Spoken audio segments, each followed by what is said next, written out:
Hello guys, welcome back to my channel once again. Ngasi di yohen baga mithoi baga lae. Moi ani se kaino sana poto samina sa se aduga ate sana pot su sana se na moi ni se lake na laine ado sana pot sa bagi DIY game sa bagi do di aina mathangi video do en thaga charage moi ni laaga moi ni sa ba loi ngam dana chakre kai gino da dum wa bani na ko angang di dum restless oi bani na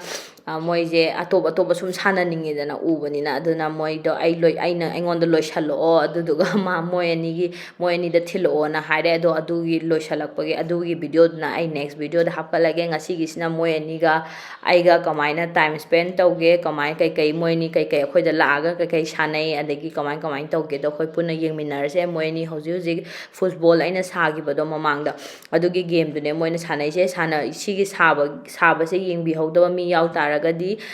link hapcharamge description da changaga yengbiyo sijo aina ahambada sagrabane aduduna